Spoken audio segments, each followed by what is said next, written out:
We are live on all streaming platforms: YouTube, StreamYard, Instagram. Everybody, what's popping? What's good? How are you doing? Welcome to Wealth Wednesday. The time is now 8:01. 1 minute late, but always on time. You know the deal. So, folks, good to have you in the room. Want to say special shout out to Brother Mo. That's my guy. What's going on, sir? Today, I'm going to have the title of today's Wealth Wednesday is essentially 2021 recap and 2022 how to get ready. So we are ready. We're gearing up. It's time. Last year was a year for planting seeds. Last year was a year for getting yourself together. This year, however, is a year for harvesting those seeds. So if you didn't plant seeds last year, you better start planting them now. It's only January. It's January. Start planting. Because our conversation today will be strictly about what seeds have you planted in 2021 and how did those seeds manifest in 2022. Actually, as a matter of fact, Hood Brother Mo, gentleman that's on the IG Live right now, met him in 2021. Great, amazing brother. Like, that's a king. I admire. I look up to him. And he was one of the first people that helped me get into fasting. I was always a lucid dreamer. I was always ready to get into the next level when it comes to mind, but I didn't know that the body had so many parts of it that were so necessary. And Brother Mo was one of the few folks that I met last year who had already been started this journey that I'm on right now. And brother, I just want to thank you. I want to just send special flowers out to you right now because, it's people like you that have improved the nature of my life going forward. And I hope to pay that forward to you and to everyone else that you've encountered, because we've got to give each other flowers while we're here. A lot of us didn't make it into 2022. I have some folks that didn't make it in 2022 that I love dearly. And it's up to us to continue to keep their memories alive, but also to learn from the lessons that they gave us while they were here and push them forward. So I want to start off today by just showing a moment of gratitude for all those who I met last year in 2021. Hood Brother Mo, again, one of the few men that I look up to. And I just want to let you know, King, that I'm always watching you, bro. Every time I see you on those fasts where you're going 2 days, 3 days, I'm like, dang, I got to catch up. I got to catch up, King. So, all right. So today we're going to talk about 2021 and going in 2022. What have you done to reap the harvest in 2022? This past week, literally yesterday, we had our first class. And I just want to take a special shout out to all of the financial literacy students in our first cohort. I want to say thank you for giving us of your energy and your time. It was an amazing session yesterday. We were able to go on Clubhouse Live as well as on YouTube in a private chat. And we were able to get into the nitty-gritty of the program. And what I realized is that there's a need for this. There is a very big need for understanding how to free yourself financially, right? People talk about it all the time. Some folks get free and go back into bondage. Some folks have never been free before and they don't even know what it feels like to not owe anybody money, to not have to worry about the next paycheck, to not have to be concerned about what they're going to do for retirement because it's already taken care of. Not a lot of people are in that position. And to be honest, it's not a matter of bad planning or bad intentions. It's just a matter of opportunity, and I think that's what I'm learning is that everyone has different opportunities in life to get things. And if you're able to meet up with the right people and get in the right circumstances, you'll be able to find yourself and find the solutions that you need to get the things done that need to get done in your life, So today, I'm going to kind of go do a quick recap of my kind of warnings in 2021 when it comes to just finance. I'm going to quickly go over the financial literacy course for those who are interested. Again, this is a free course that we're offering to the first 100 people that come on board. We already have our first cohort. We were supposed to have between 12 and 15 people. And now we actually have 18 people. So I took more than I wanted, but at the same time, again, if they're interested folks, we got to share. Rasoka 29. Hey, what's good? Good evening. Good evening. How are you? And thanks for joining us. So we'll start off with the warnings that I had for 2021. So the first warning that we had was the Fed is printing money and boosting the economy just by, again, printing money and putting it in the market, putting treasuries in the market. And that is inflating a lot of stocks over the last year. So last year you saw a very choppy market. A lot of folks were getting ready for the cannabis market to blow up, getting ready for oil to kind of rebound, getting ready for all of these things, getting ready for green energy, renewable energy to blow up. But all of these things got halted by a pandemic for 2 years now, right? So every time that we get close, something outside of your control prevents us from having the type of returns that we're supposed to have. So you had to basically go with the blue chip ones, like the Teslas of the world, the Googles of the world, the companies that are just going to have year over year products that are going to be out in the market that are local. Or you had to take risks on certain portfolios where you're going into either the equity markets, REITs, going into different types of interest income bearing things like real estate. Folks really had to diversify what they were doing last year, because if you weren't doing that, you probably got stuck doing like lateral growth. Maybe you had 15% at the beginning of the year, you lost 15% at the end of the year, you just ended up at nothing. So last year was, again, a pandemic year in the market. Some people made money, especially if they were invested in cryptocurrency. You saw the gains and hopefully you bought at the dips and you rode it up as well, and you continue to add to your portfolio. So one of the things that I warned about last year was that this song and dance, it's got a time frame on it. And the time frame ends when the Fed raises rates. That will happen this year. I don't know when, but it will happen this year at some point. And when that happens, it's going to signal a change and a shift in money in the stock market. So investors don't look at that favorably. When rates go up, it means that folks are going to start pulling back their investments. They're going to be as aggressive as they've been over the last 6 or 7 months. Now, this will be a great opportunity for you to be positioned to buy. When that pullback happens, we're talking not a 5% pullback, not a 10% pullback. When the Fed raises rates, the reaction that that's going to have will be close to what we saw in the previous dip, which was a 50 or 46% drop in everything, right? It's going to look something like that. Now, if you're invested in the right companies, they may not drop 40%. They may only drop 10%. So this is going to be a war of attrition of sorts for folks. If you can find the right investments to be in before the stock market shifts, you're going to minimize the amount of losses that you'll take, but you're all going to get hit. No one's going to be able to avoid this. Everyone's going to get hit. So the goal of investing is not about whether or not the market goes down. The goal is whether you're positioned for the rebound or whether you have cash on the side to take advantage of the lower prices. Now, first warning, Fed will raise rates this year. It will happen. It's going to cause all of your portfolios to shrink in price. That's going to happen. Are you positioned correctly so that when that happens, you're in a portfolio that is already hedging for that? So my example for that is, let's say that you are heavy in international stocks, right? You're going to see a hit in international stocks because of transportation. COVID has limited trucking, limited shipping. There is a shipping container wait of 6 months at the Los Angeles port, right? Just because of things that are outside of our control, pandemic related, personnel related. Your international stock companies who are doing and trading internationally are going to be impacted by that glut at the ports. Simple. Even tariffs, any type of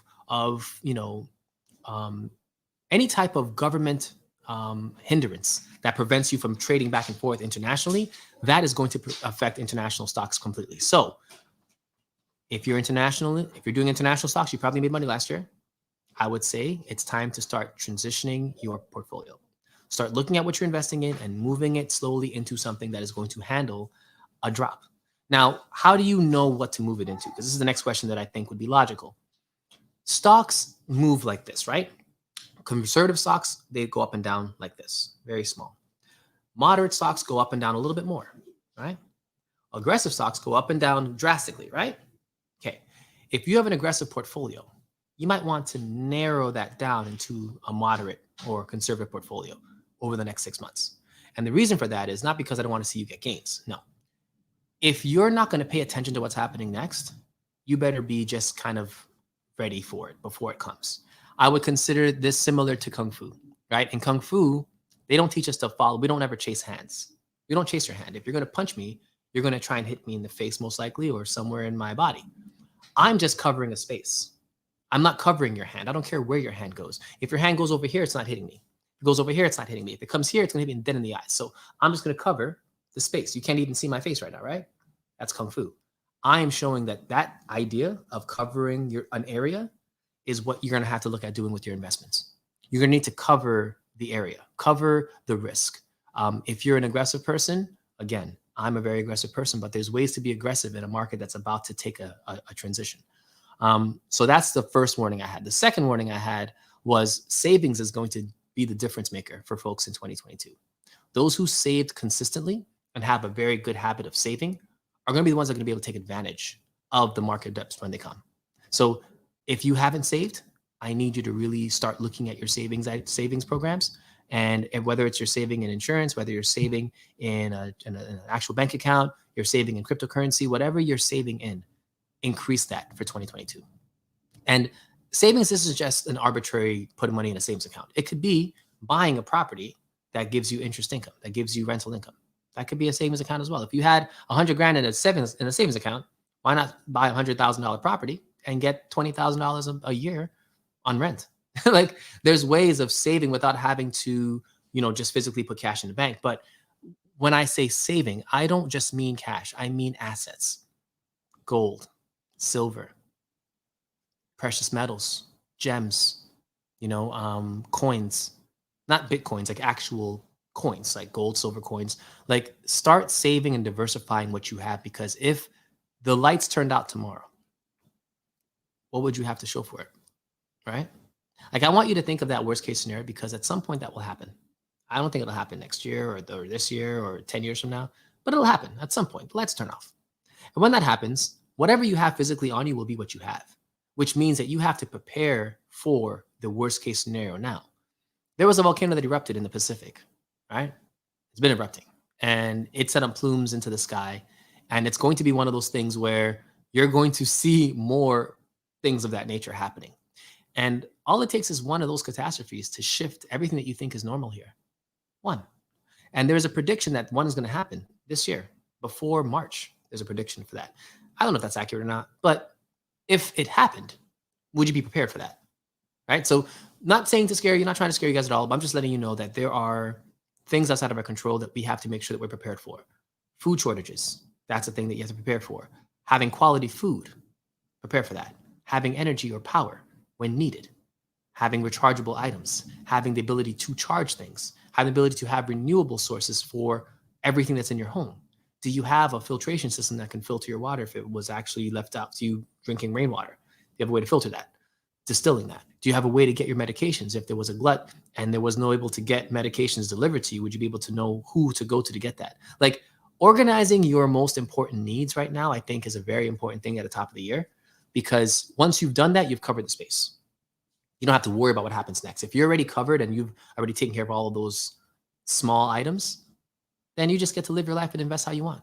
So that's the two warnings that I'll give you guys. The first is that the Fed will raise rates and the market will take a dip. The second is that you have to be prepared for everything. You have to start looking at all of the alternate plans that you had and make sure that you have, if something were to go wrong, that you have a backup plan. All right. So 2022. In our course, one of the things that stood out to me, and I'm going to talk to you guys about just some of the takeaways for the class and why it's important for you guys to enroll in our second cohort, which will be starting in about a week and a half. So if you didn't get into the first group, we're opening up for a second group again. And again, this is weekly. So it's going to have homework assigned, but the homework is designed to give you real life examples of what you learned in the first chapter and to give you that going forward. So the goal is really to make you apply what you're learning. The hardest part of learning a new skill is application. If you were just in the gym and you were just learning how to, box in the gym with a punching bag, just boxing with a bag, that's great, but the bag doesn't hit back, right? So when you have to apply that skill to a real fight or going into a ring with someone else, it's a whole different world. So what I've realized is that no matter what you are taught, if you don't have a way to go in the ring with that information, it doesn't really serve you because you're just punching a bag and the bag doesn't hit back. It's not a realistic example. So in our class, we give you the actual core material, and then we give you examples of what we need you to focus on for the next week. That way, when we come back, we actually have dialogue about the real life examples.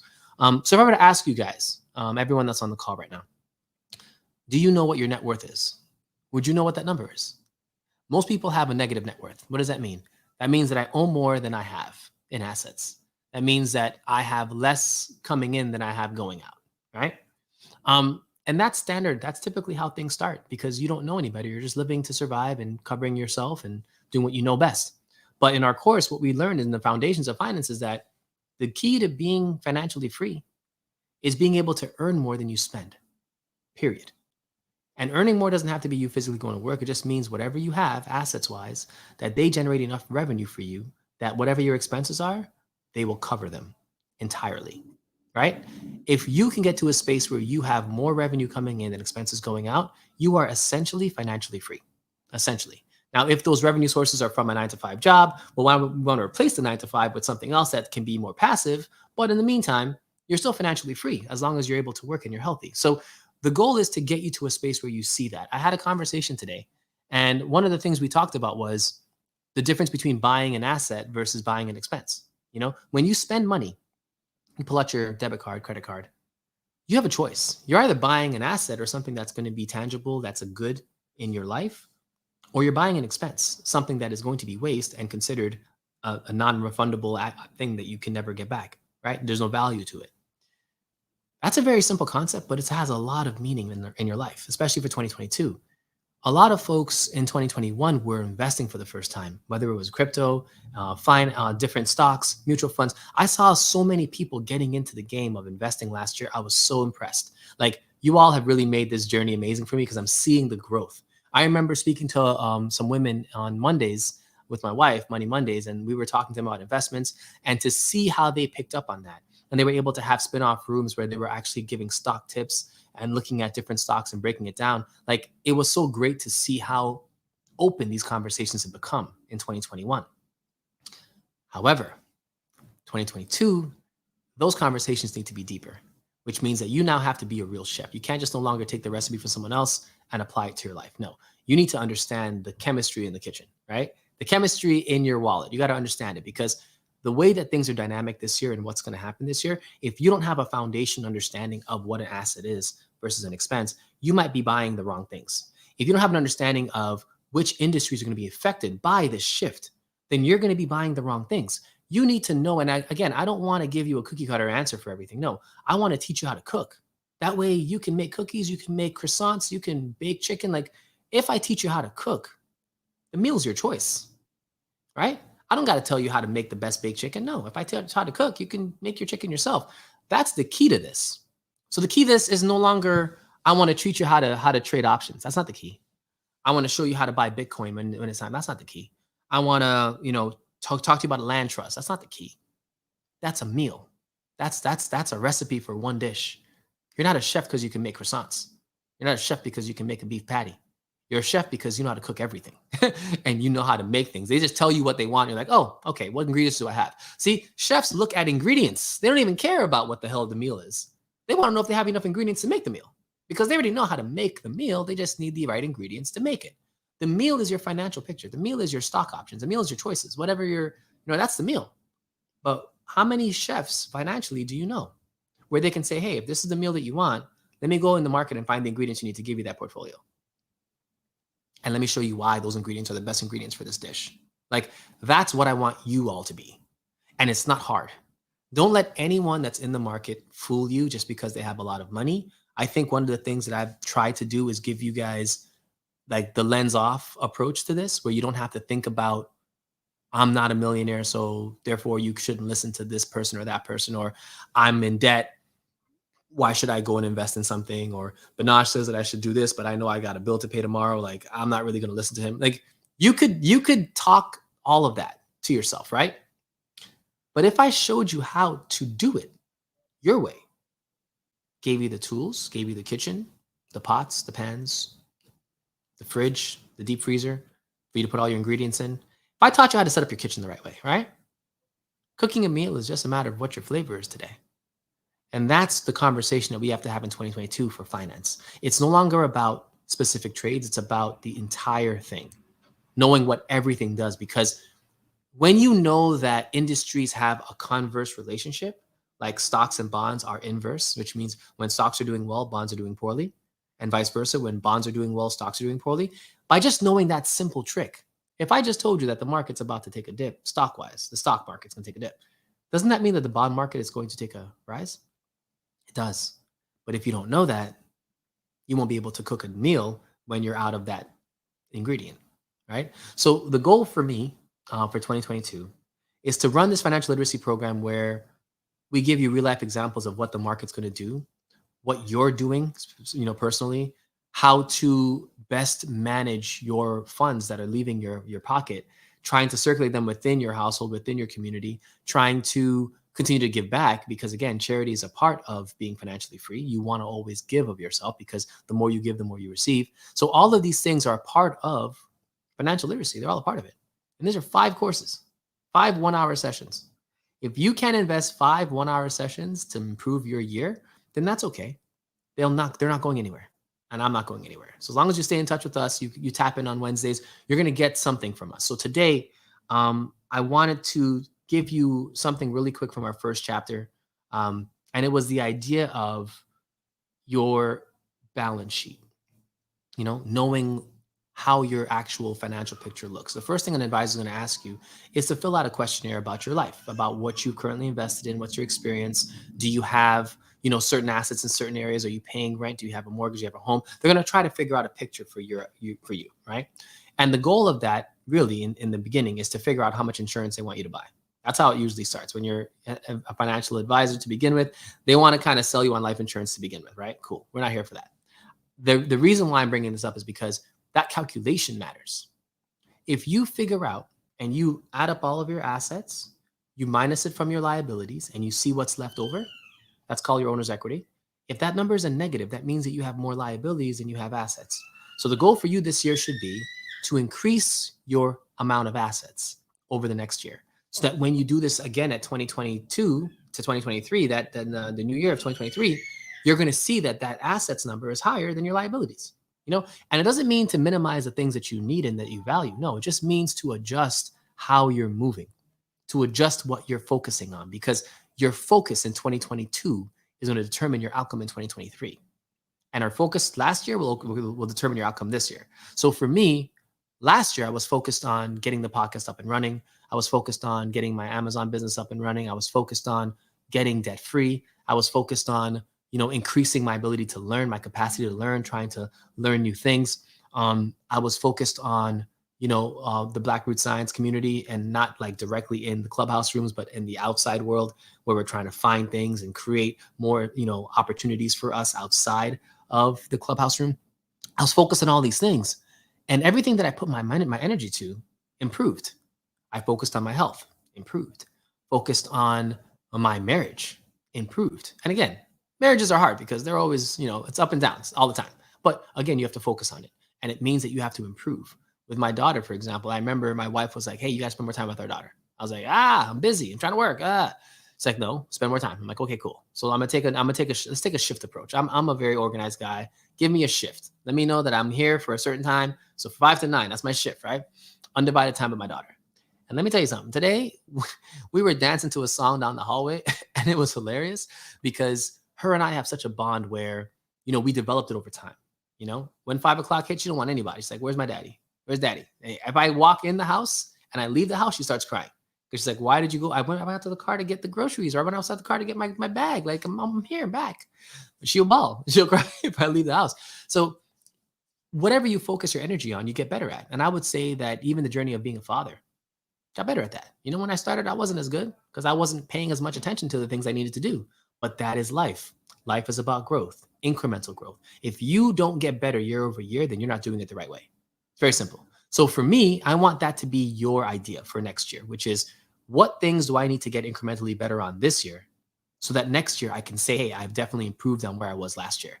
I've improved my relationships. I've improved my relationship with people, with money, with society, with my job, with my employers. Are you improving yourself and your situation day over day, year over year? One of the things that have been on my list was to go and travel to see land and to see some of the folks from our community. And I'm going to make a point to do that this year. Why? Because time is of the essence. We're not going to get more of this. Like, time is all we have. So if we squander it, then that's on us. But it's important to build those bonds because, again, I'm thinking about down the road when things change and when life becomes a little bit more difficult, do you have a community around you that you can support and that can support you? And if you're not building it now, spend the time to build it now, because relationships will be what gets you through this next chapter. The chapter before us was just opportunity. Like if you were in the right place at the right time, you got it. This chapter is not about opportunity. It's about who do you know that is already working on something that's going to protect and save you when the time comes. And if that person isn't you, then you better find out who that is within your community and make sure that you build a relationship with them. Because when times get rough, that's when people will really see who you are. You know, people don't really know you when everything is hunky dory and lovely. Like, no, it's when you're at your worst is when I'm going to know if you're riding with me or not. And that's a life thing. That's not even like a relationship thing. That's not even like a friendship thing or a work related thing. That's a life thing.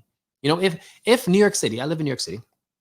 If we lost power in New York City for 3 days, we would lose water. We would lose civility. There'd be no security at that point. The place would be chaos. And you know how I know? Do you remember when the towers fell? September 11, 2001? The city shut down. Fully shut down when that happened. Why? It was one of the worst things that have ever happened in the city. And people had to walk across the bridge on foot because there was no moving. You could not go anywhere. If you were in the city, you were stuck there and you had to walk out. If you were out of the city, you weren't getting in. They locked down every bridge because of a catastrophe, right? Now, they can do that anytime. That type of thing can happen anytime. Any sort of natural disaster, and that will happen. So if there was a catastrophe and you weren't prepared and you had to rely on your neighbors to give you sugar, to give you bread, to give you water, do your neighbors like you enough? Are you in a neighborhood where they actually care about you, or that they may be racist, or they may not like you? Like, where do you live? Do you live in a place where you can support yourself? If everything around you shut down, the pharmacy, the grocery store, you know, the local chicken spot, if everything shut down because no one could get to work or there was just a catastrophe that happened, how long would you survive? How long would you survive? So for me, that is what this comes back down to. It comes down to, we have to prepare with our brothers and sisters, and we have to prepare with our communities. Wherever you live, start building a network of folks that understand and know, like, hey, if something were to go wrong, I'm definitely going to reach out to you. If you have kids, same thing. If your kids have friends in the neighborhood, start connecting with the parents. Start building yourself up relationship-wise, because relationships will be what saves us in 2022. Period. Who you know. Not even what you know, who you know. Because if you know the right person, they can teach you what you don't know. Like, but you can never learn or get to know someone new when the time is already past for that. So that's the one piece of advice I'll give you, right? But yeah, we were talking about net worth and why assets and liabilities matter. Let's take this into a realistic approach. We have 30 minutes in. I'm gonna ad lib here because I don't want to follow my material. I want to just kind of talk to y'all. So one of the questions that I had in 2022 when I was making my list, because every year I do a yearly list of what I want to see happen for 2022. So it's like basically all my goals and objectives for the year. And this year, I found that I was a lot more specific with my goals than years past. In years past, I'd say, hey, I want to start a business. That's it. This year, I'm saying I want to start a specific business. I want it to have this much revenue by this time. Like the actual notepad looks a lot more beefy than it used to. On there, I have goals for fasting. I have goals for my diet. I have goals for the gym, working out, bench press goals, squatting goals. I have distance goals for running. Like, the more in depth you make your plan, the better year you will have, because your goals are quantifiable. I want you guys to remember that, because in years past, I never really put as much stock into that as I'm doing now. And I already see the difference. Like when I go to the gym and I don't feel like going, I think about my goal. And I'm like, I got to bench 250 20 times. Got to happen. So it's not going to happen on its own. Get in there and do it. And you'd be surprised what that does. Yesterday, one of my Kung Fu brothers, him and I got onto a call and we were training together. And this is the first time I've trained with him in maybe 2 years, right?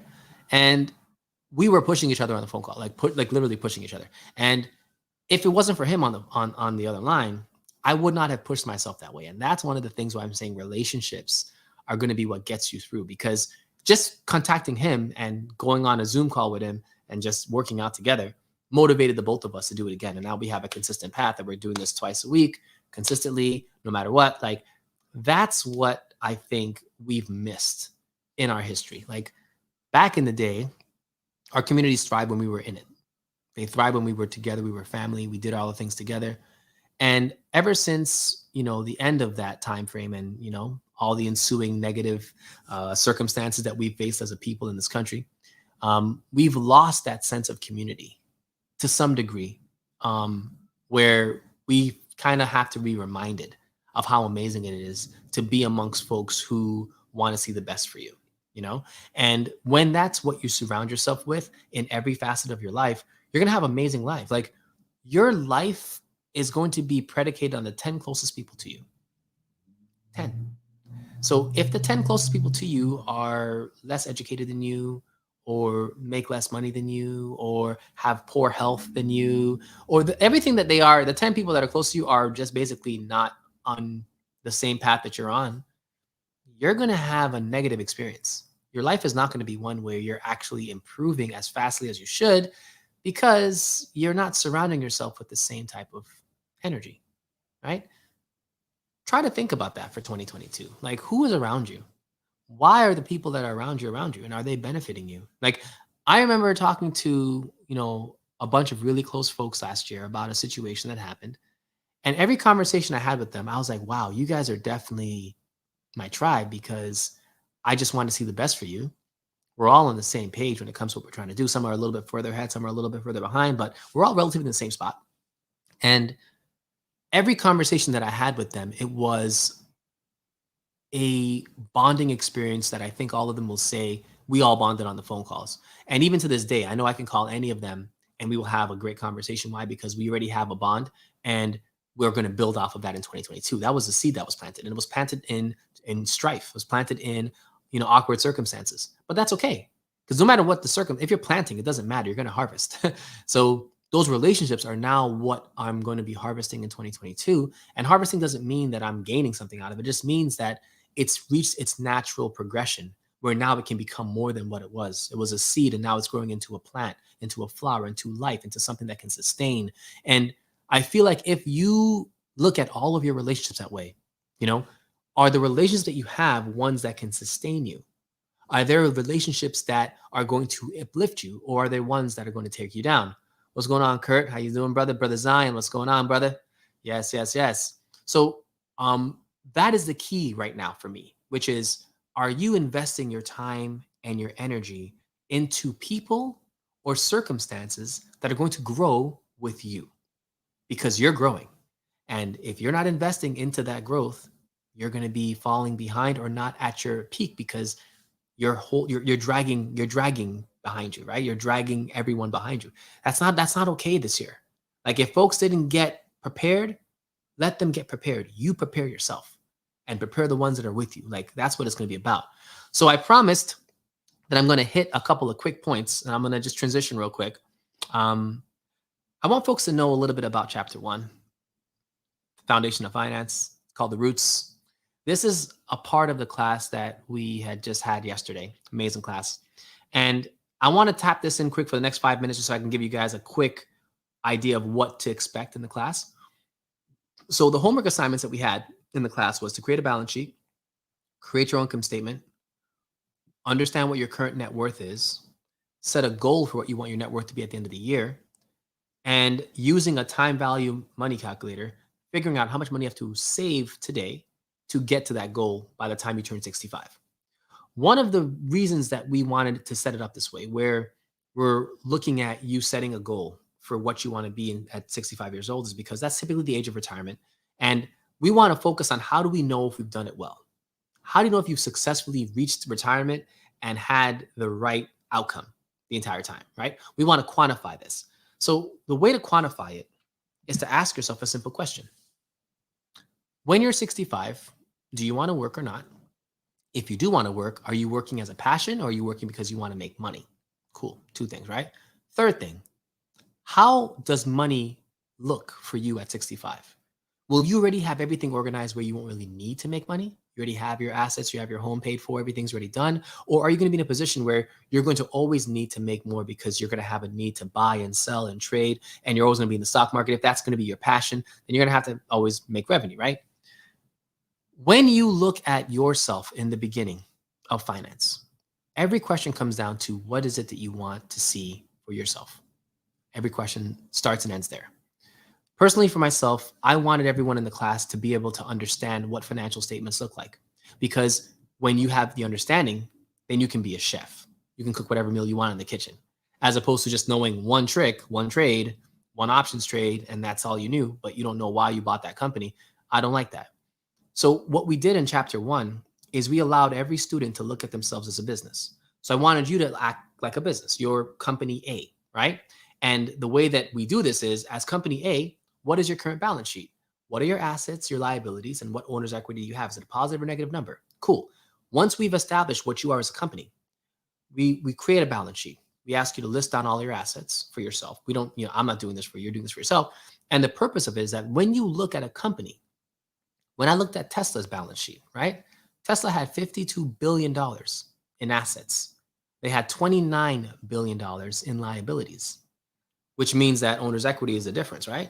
So the difference between 54 and 29, or 52 and 29 is one of those two numbers, right? That's a healthy number, right? Because you're talking what, $20 billion in just cash that you have sitting aside. That's a beautifully well-run company, right? Now let's say that same company, let's say it wasn't Tesla, let's say it was Tesla, some other company, right? And they had $52 billion in assets, but they had $75 billion in liabilities. Would you want to invest in that company? The answer is hell no, because they have a negative $20 billion on their balance sheet. That just means that they're hemorrhaging money and they're going to need your investment to help them balance their budget. You don't want to invest in a company like that unless you know something that the other, that the other investors don't know. Unless you know that they're coming out with a brand new product, a brand new iPhone, or something that's revolutionary, that's going to change the marketplace, then fine. Be down 20 billion. I'm going to trust that your new product will get us past it.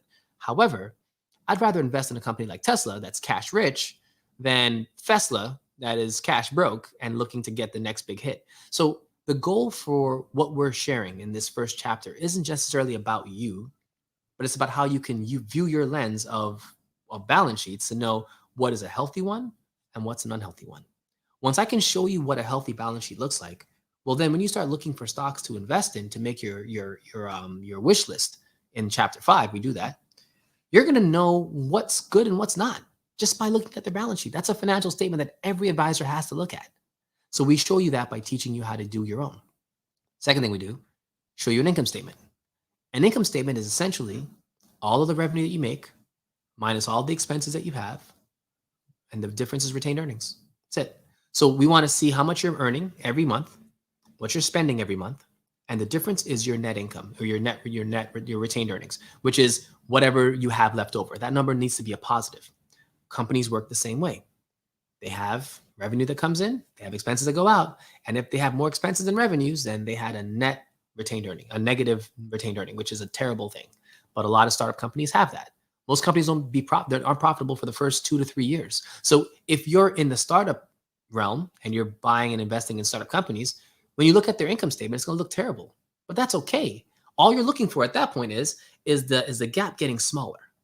If I'm saying that I have this much sales every year of $100,000, and I have $150,000 of expenses in my year one, right? If in year 2 that number grows from 100,000 to 150,000 of sales and 175,000 in expenses, right? It's getting closer, right? It's not as it was before. It's getting a little closer. That means that the following year, we might see that income shade over the liabilities, right? Over the expenses. And once that happens, usually the stock price follows. So I want to show you why each of these statements are important when selecting the stocks that you want, and how you can use that now for yourself to know, okay, this company's retained earnings is looking better and better every year. And even though it was negative in year 1, well, in year 2, 3, and 4, it's been growing closer to the positive, and now it's in the positive. Dang, I should probably invest in them because they've now broken out. They've broken even, and now they're moving into the positive territory.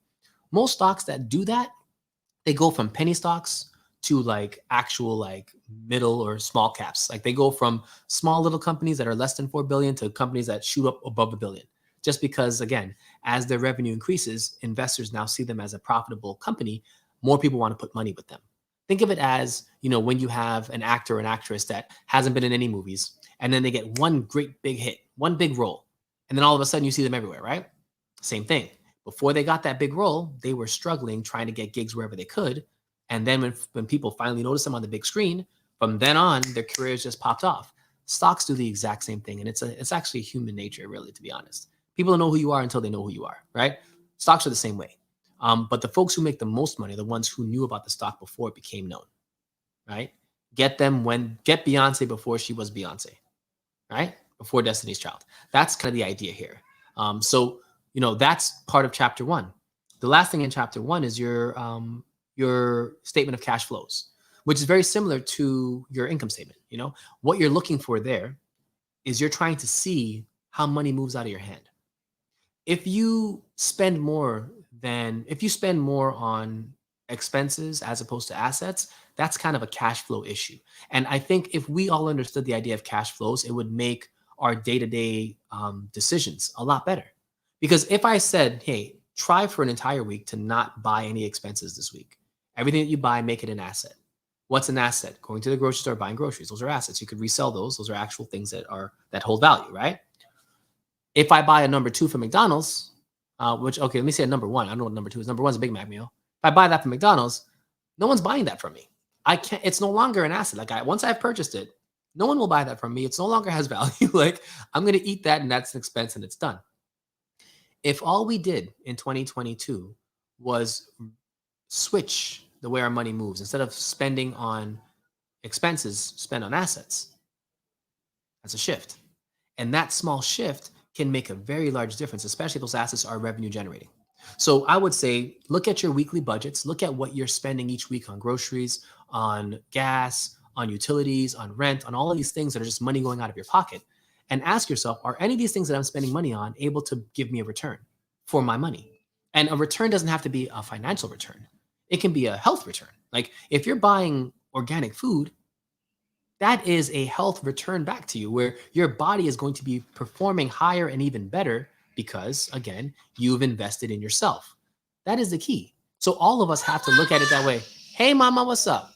All of us have to look that way, where we're looking to invest in things that are going to improve our lives, period. My little princess is here trying to get on the podcast. All right. There you go. There you go. She's actually letting you guys know that she's here. Yeah, mama, you here? That's what's up. We can hear you. So, all right. So that was the next one. What's the next one? Okay. So residual income. See, now she has to leave and she's going to be sad. I told you about this. Hey, Mumu. Mumu. Well, now she's about to be my DJ. Oh, boy. I don't know if you're going to come on camera right now, but she's coming. Hey, mama. So y'all, when you're a dad, right? The beautiful thing about it is that she'll change your volume, right? The volume's up. Hey, what's up? What's up? Woo, woo, woo, woo, woo. Yeah, little mama. Go with grandma. Go with grandma. Go with grandma. All right, she's coming up here, guys. This is the first time that my daughter has made a Wealth Wednesday. Issy, say hi. You're not gonna say hi? Now okay. Say apple. Say apple. Say it. Apple. Apple. Apple. You're gonna say apple? Okay. So anyway, guys, this is my little girl. This is Isioma, and she is on the podcast. Say hi, baby. Say hi, baby. Since it don't matter. She's a baby. See, this is why you have to remember, babies don't care. They want to have fun. You just see yourself on the camera, right? Say hi. Say hello. Say hello. Say hello. All right, guys. So anyway, so this podcast is going to end real quick because I want to hang out with her. So sorry, guys. You gonna go to grandma? She blowing kiss to her mother right now. All right, let me let you down so you can go say hi to mama. Go say hi to your mama. Go say hi. Go say hi. She gonna start bawling. Watch. We're going to see if she starts bawling out. We'll see if I'm accurate with this or not.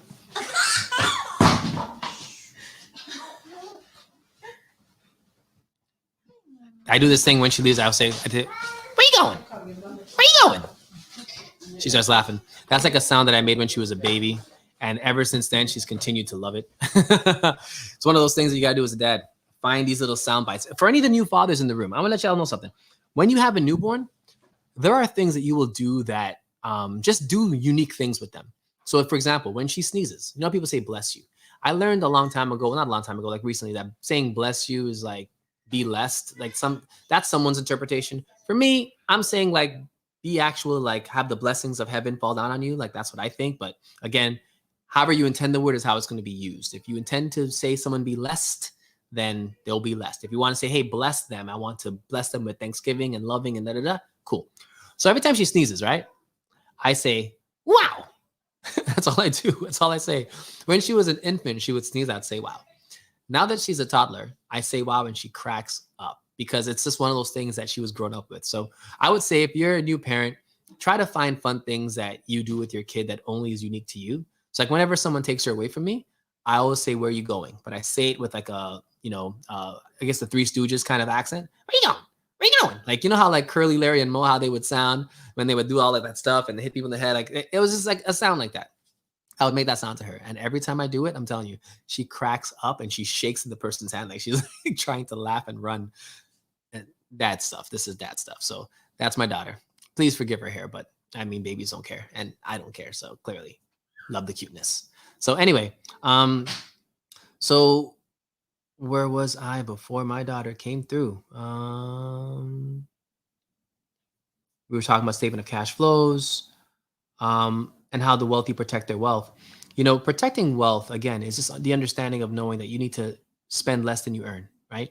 And you have to have a plan from start to finish. So a lot of folks kind of come in there half cocked where they just have a plan for 2021, but there's no contingent plan. Like, do you have a legacy idea? Do you know who would inherit your assets if you were to? Because remember, the goal is that you're going to be really successful. You're going to have land, cows, goats, properties everywhere. You're going to have stocks and all these things. Like if everything that you want to have happen happens, who the hell's going to get that when you're done?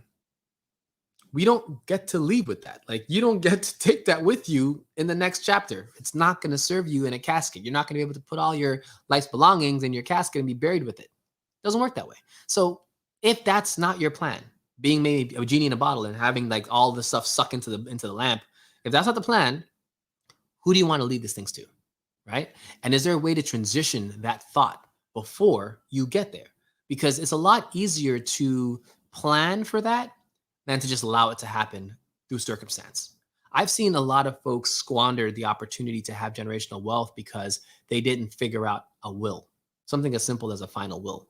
And instead of their money going to where they wanted it to go, whether it was a trust or a specific relative who knew how to manage it, it went to whoever the hell the state wanted it to go to. And that was the end of it.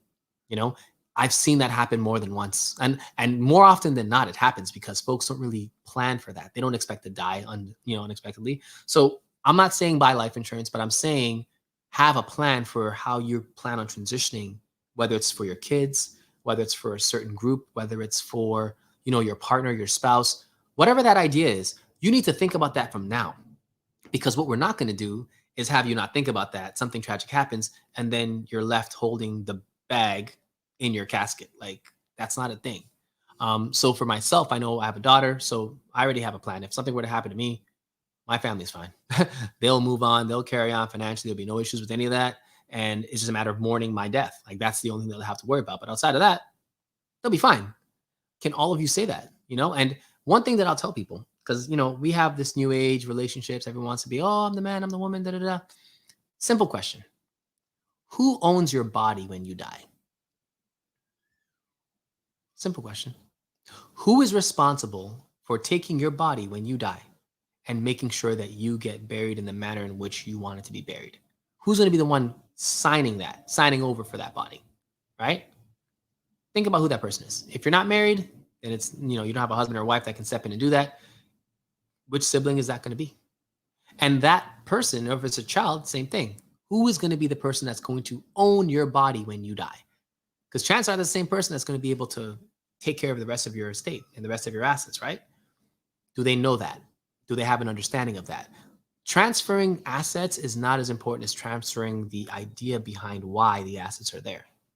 If I gave you a lottery winning and I didn't teach you how to financially invest that, what good was it to you? You're probably going to burn through it within a year. But if I taught you the actual way of saving money, investing, now if I even gave you $50,000, you're going to be great because you know what you can do with that. The goal for me in 2022, and I hope that all of you can agree with this, is to just be a better version of myself in every aspect of my life. And I want all of you to have that exact same understanding that every aspect of your life you're going to be better in for 2022. And if that person isn't helping you to get better, find someone else. I posted something about this Indian wedding. This guy was dancing by himself. I don't know where his bride was. It was just him. And he was doing all the moves. He was popping, locking, doing all this stuff. Bam, bam, bam, bam, bam. And he was going off. I think he's had 850,000 likes. Like, it's gone viral. But I didn't notice his dance moves. That wasn't what first stood out to me. What stood out to me was all of the people in the background, like, supporting him. All the folks in the back that were like taking pictures, have their camera phones out, cheering him on. I'm like, yo, he wasn't even dancing for himself. He was dancing for everyone that was there, his tribe. Like, if your team doesn't support you like that, get a new team. Like, you need a team that's going to look out for you and look out for your successes and be there to support you during your failures, because life is a full circle. Everything comes full circle. Nothing happens in happenstance. There is nothing that is coincidental. It all is purposeful. Everything. You did not have an interaction in 2021 that was not for a purpose. You did not have a positive experience in 2021 that was not for a purpose. And that purpose can manifest in 2022. It can manifest in 2032. Who knows? But there was a reason why it happened. Everything. And the closer you get to why those reasons happen is the more of these experiences that you're going to have. Because you're getting closer to a universal truth that has been undeniable for our entire lives and beyond our lives for infinity, right? The closer you get to the infinite, the closer you are to home.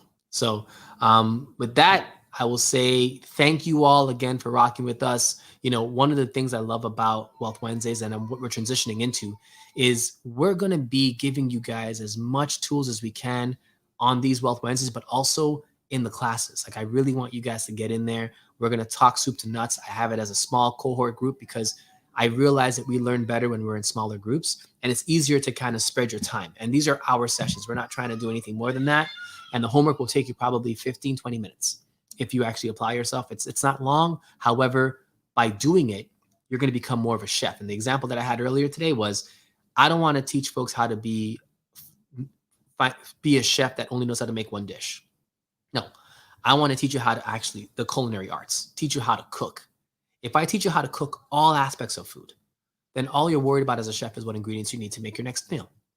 And that's what I feel like finance is, and having an actual understanding of it is having an understanding of culinary arts. You know how to make anything. If I say, hey, make me a patty, you know what ingredients you need. All you got to do is procure them, and you can make whatever dish it is. That's how your investments should look. That's how they should feel. It should feel like just another thing that you do today. I had a buddy of mine that just messaged me and he said, hey, I need to get some stock picks for 2022. I got into some money. I don't know how to invest it. I'm like, well, what's your time frame? What's that and the third? And once he gives me those two things, I'll just give him a list, a list of things that he could buy that are going to be within his time frame and that can work for whatever interest return he wants. But again, for me to be in this position, I have to understand, one, time frame, two, what type of interest he's trying to make, and three, what's his risk tolerance? Because you can want to make 20% on your money, but if your risk tolerance is conservative, you're not living to who you are. And if you lose 20%, you're going to hate yourself. So all of these things matter. But again, that's culinary arts, knowing what people need and just being able to provide that meal.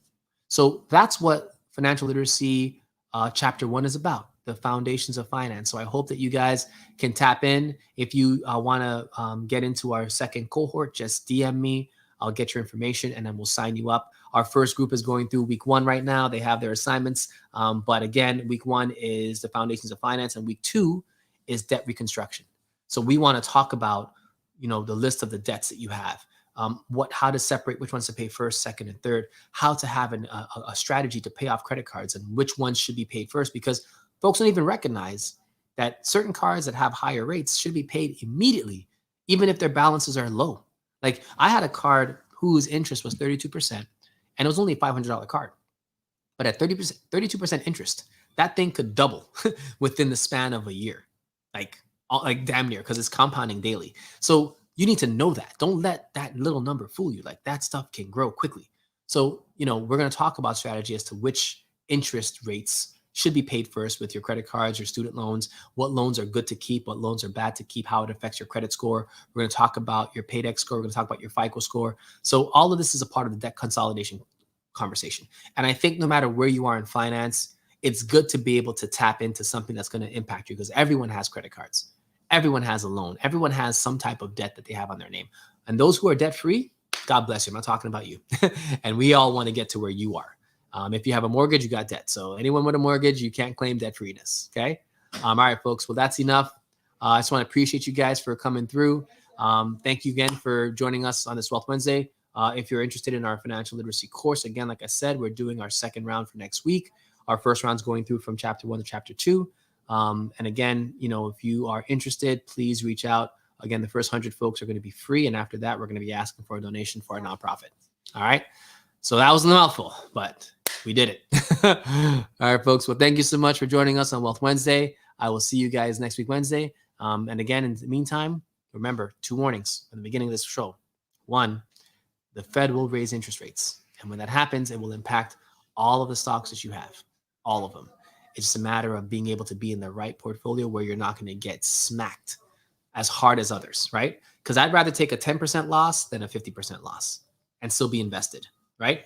The goal is to leverage in the right portfolio and to have a certain amount set in cash so that you can jump into the market when it does rebound. Like you want to get in before it rebounds, right? When the dip comes, you want to buy all those companies that you're interested in, start buying them. Remember when Bitcoin went from 66,000 down to 28,000 this past year, and then it went back up to 56? That's what I'm talking about. That same thing will be happening across the board though. And there will probably be some sort of catastrophe that starts that. So start diversifying your assets, get positions in cash, gold, precious metals, have assets in your possession physically, because you may not get access to your digital stuff if the grid goes down. And there's been attacks on our grid by hackers for the last 3 years. It hasn't worked, but they've been gearing up for this. So just get ready for that. Second thing is I want you guys to look at your relationships in 2022 because that's going to be what saves us. Make sure that you have a network of folks that know your goals, your plans, your objectives, and start collecting and collaborating with them, because that network and community is going to be what's going to save a lot of us. And we have to kind of rely more on that than on what's in front of us with the government and everything else. Because if you look at what the government's doing, they're already trying to take away a lot of freedoms. They're already trying to do is what they can, right? They have one playbook, which is one rulership. No matter what it is, if you want to trade, if you want to do whatever with me, then you must do what I want you to do. That's what the government's pushing, which is fine. That's cool. If you're in the system, you're cool. But if you don't want that, create it. Create something that you'd rather have because that's what's on the table right now. And if COVID is an example of that, look at how they've treated COVID. Think about if things got worse, what would happen next? Do you want to rely on that? Okay, so rely on each other, rely on ourselves. So folks, I appreciate you. Brother Zion, I appreciate you. Brother Hood, Brother Mo, I appreciate you. Sweet Shah, what's up? Nice to see you. Por favor. And SN Sundial's balance sheet is an example of por favor. Por favor. Let's look at them. Do I have time? Let me see if I can look at them real quick. Chevy put in Sundial's balance sheet. SNDL. See if I can pull them up before we run out of time here. We got 1 minute left. Sundial Growers. Okay, pulling them up. Financials. And let's expand this screen real quick. So their balance sheet, Sundial's balance sheet year over year, their revenue is up 11%. Their net income is up 115% year over year. Net profit margin is up 114%. Operating income is up 56%. Now, this is good, but you have to remember Sundial had a huge rise and a huge fall. So if you were invested in Sundial, which I am invested in Sundial right now, hopefully you continue to buy more of those shares over time. Because if you didn't, you probably are scamming yourself. That's NDL, Sundial Growers. All right, so their shares are selling at 52 cents right now, right? This is a perfect example. They've been going down for the last 6 months, literally steadily from 87 cents down to 52 cents. If you're already invested in the stock, my thing is, this is again being held back based on the market, based on the economy, based on COVID, based on what is holding back the entire cannabis industry. They're still going to do well. They're going to do well. Cannabis is going to do well. They're not, it's just going to do well. But the thing is, if you're invested in it, are you going to wait until you see a rebound, or are you going to start investing in more shares now? So for me, if you're already invested in this, I'm going to, personally, I would buy more shares and just wait until the marijuana industry starts to rebound. But I always want to lower my cost of shares. So, but look at this. In 2018, their earnings was negative 12 million. In 2018, earnings were negative 12 million. In 2019, their earnings was negative 67 million. Okay. And in 2020, their earnings were negative 271 million. Earnings revenue was 63 million. So the revenue is going up slowly. Revenue this year, let me see. Annually, why is it showing me this in? It's showing me 63 million, 60 million. So the revenue is really their issue. They're expanding, they're selling out stocks, but they're not able to actually sell what they need to sell. Let me look at their news. Yeah, sorry guys, we're going through their financials of Sundial right now. I just got a message from one of the folks on the podcast. So total revenue. So look at this. Their total revenue number was 0 in 2018. In 2019, it was 75 million. In 2020, it was 60 million. So that number went down, right? Their gross profit went from 39 million down to negative 49 million. That's not good. Operating income down 97 million. Pre-tax 207. So again, Sundial is an example of a company that, again, their balance sheet looks terrible. Looks horrible. But if you're only looking at balance sheets and you're not looking at potential, then that's what's going to happen. So check this out. The consensus last quarter 4 of 2020, they missed their estimate. In quarter 1 of 2021, they missed their estimate. Quarter 2, they missed their estimate again. In quarter 3, they met their estimate last year. And quarter 4, we haven't seen it yet. But that's improvement. That's improvement. And if you haven't gotten into Sundial before this and you're now looking at a 52-cent investment, why not? So anyhow, but we'll break down Sundial next week. I'll make that my point to get you guys an actual complete breakdown of Sundial growers so you guys can see what type of investment that will look like going forward. All right, folks, that's enough. I will catch you guys next week. Same bad time, same bad channel. Thanks for joining us. We'll see you guys next week, all right? Be safe to each other. Make sure you get outside and get some air and work out. It'll help you in every aspect of your life. All right, folks, peace. YouTube, catch you guys next week. If you're not already, please join our channel, add our channel to your likes, and just continue to rock with us. We're going to have a lot more content for you that's going to be, again, focused on this year's conditions, because we've never seen a year like this, and trust me, it's going to get worse. So just get ready, prepare, save. We should be good. All right, folks, we'll catch you guys next week. Peace.